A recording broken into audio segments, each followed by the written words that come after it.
welcome back to my channel, and today I have a really special video for you. So my friend Tawnya reached out to me and asked if I wanted to take part in the Getting Better at Teaching Tag Loop collab, and of course I was interested. So I'm really excited because I think this is an important message for teachers out there. So this video is in partnership with Teachers Connect, and I honestly am just learning about Teachers Connect. I've been hearing about it, but I'm slowly starting to learn about it, and what I immediately like is it is a social media site for just teachers. For those of you that don't know me, I am Kate, and I teach down in San Diego, California. I currently teach 3rd grade. I am going into a decade of 3rd grade, but I have been teaching for a total of 15 years. I have a lot of tricks up these sleeves. Okay, so let's get into the real questions, shall we? Here we go. Okay, so question 1 says, describe a time when you realized you were becoming a better teacher. So, to be honest, that didn't happen until much later, like much later in my career. But over these 15 years, I have had a lot of experiences, most good, some undesirable. But all of them have made me become a better teacher. And so I want you to come back all the way. Keep on coming back to 2003. All right. So in 2003, I taught in Costa Rica. It was my first year as a full-time teacher, and I learned very quickly that we had little resources. And, you know, TBT, it wasn't a thing back then, not that I know of. And Amazon Prime, back in Costa Rica in 2003, it's not like I could just click on Amazon Prime and have them drop it off at my front doorstep in Punta Arenas. Like, that just wasn't happening.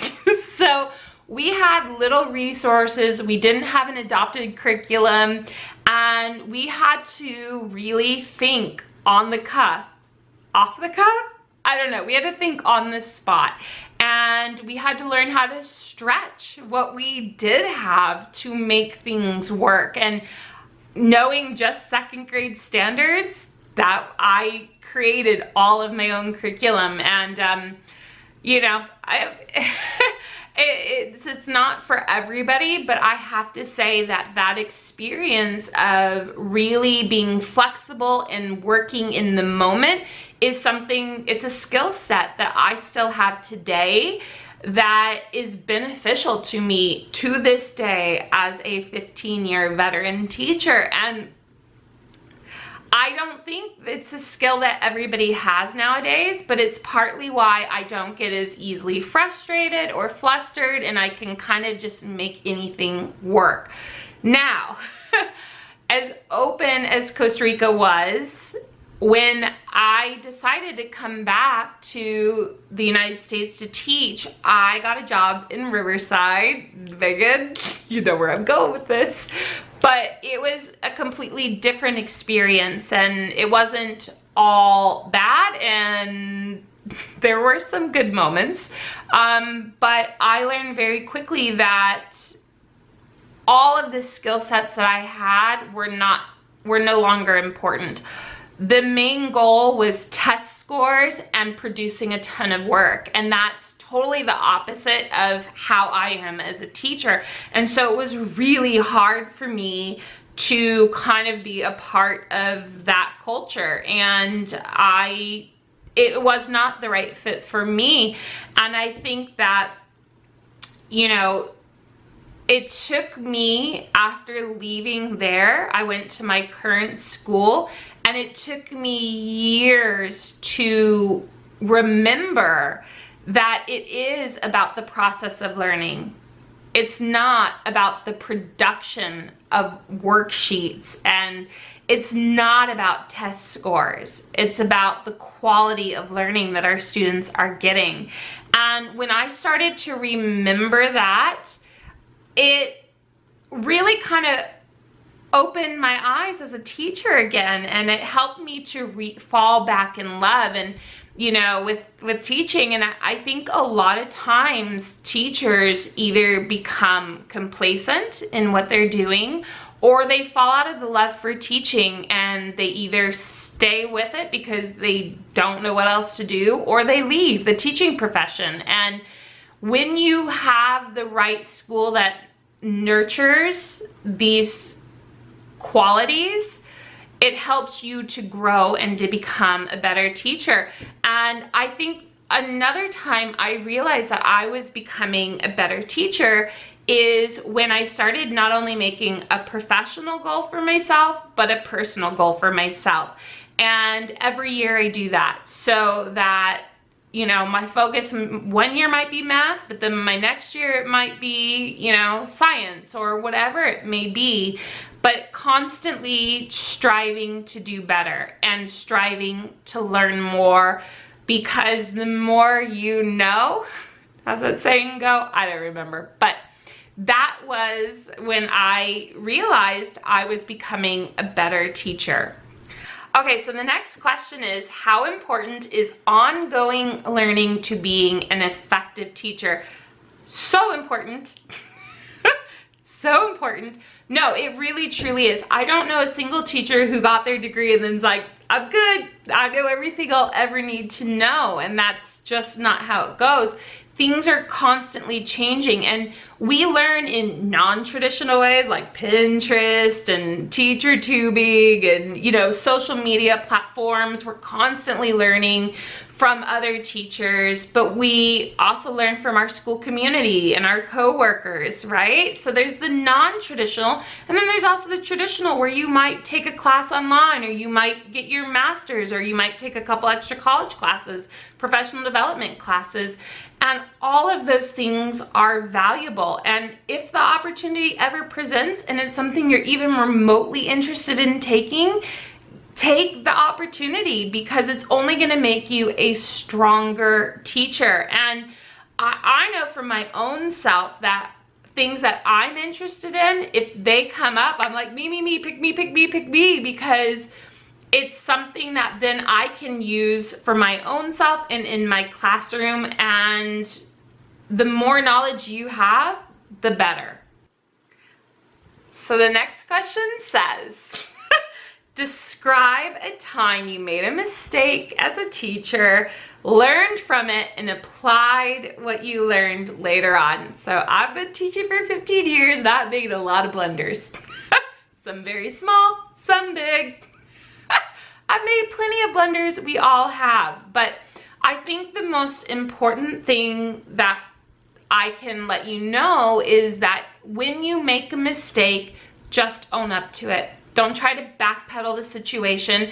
And if it's a really big blunder, talk to the person or people that are involved in the situation, right? And sit down and just listen to what they have to say. At that point, it's no longer about you trying to explain why you did something. It's about listening to them and then figuring out a way to resolve it together. For me, this has worked very well because it helps me to be a more reflective person, so I don't make those same mistakes in the future, or at least I'm a little bit more aware to not make those same mistakes in the future.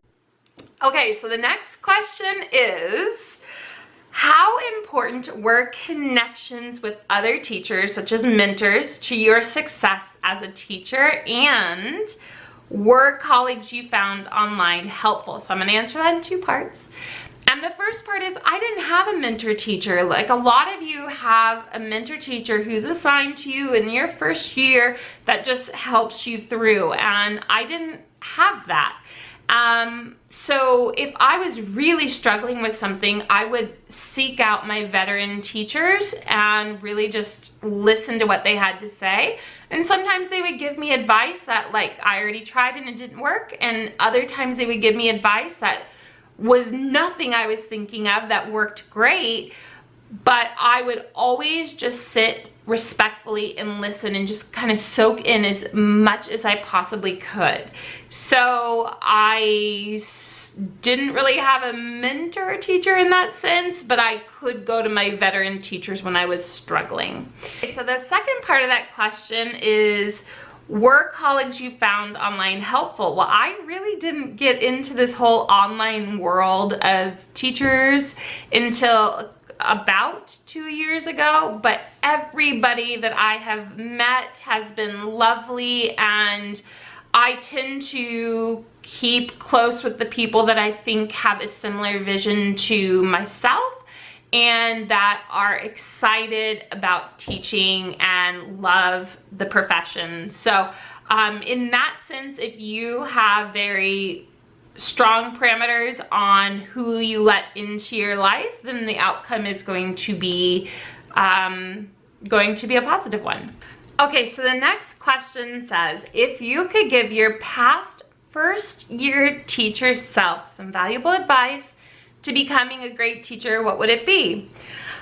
All right, so if I was to meet up with 2003 Kate, I'd have a lot of things to tell her.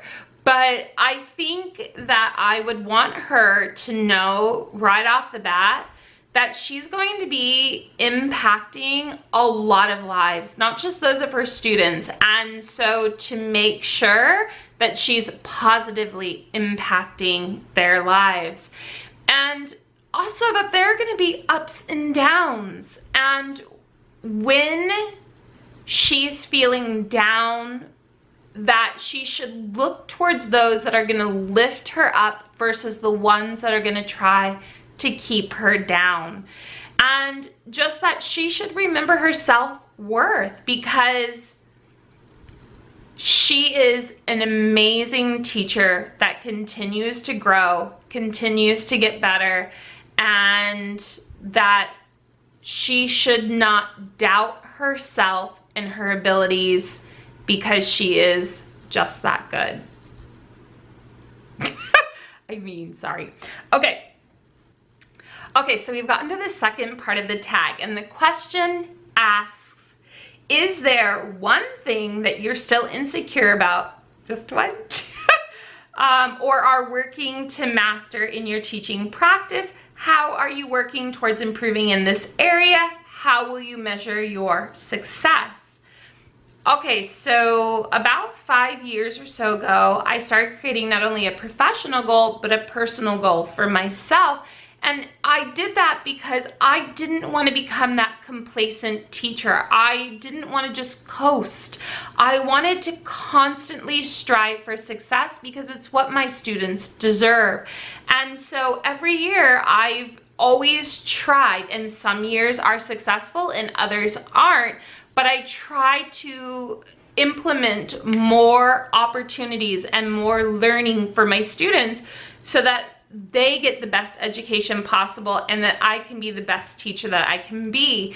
And so last year we picked SMART goals, and I was allowed to pick math. And the reason I say that is because math is such a passion for me that I kind of thought that my administration would want to veer me into something that maybe might be a little bit more out of my comfort zone. But she was perfectly happy to, and I not only met my SMART goal, I exceeded my SMART goal. But what am I going to work on this year? I haven't started school yet, so this is still a bit undetermined for me. Most likely, I will probably work on reading comprehension and vocabulary with my students this year. So I will be writing another SMART goal, and there will be observations that my administration will do, and we will use data to check in to see if we were able to meet or exceed the SMART goals. And it's really such a fantastic way to grow as an educator. And it's great too, because when you have the SMART goal and you have the meet up or the follow up with your administration, they give you a lot of outside perspective that helps you to grow and become a better teacher. So I can't really give you a definitive goal right this second, but currently I'm leaning towards reading comprehension and vocabulary acquisition, because I know that's something that third graders struggle with. So that's it. That was the Getting Better at Teaching tag video, and I hope that this was somewhat informative for you. I hope it wasn't the longest one in the tag. I hope that maybe there was some wisdom or advice that you took from this, and I just really feel very fortunate to be a part of this tag. I think the conversation is an important one to have, and there's a lot of amazing educators that are doing this loop with us, this tag, and definitely I have all of them linked down below. Check them out if you haven't already. And I want to say thank you to Tawnya from Smarty Style and Teachers Connect for coming up with this idea and for including me. And if you haven't already subscribed, make sure you hit that subscribe button before you go on to the next. And until I see you the next time,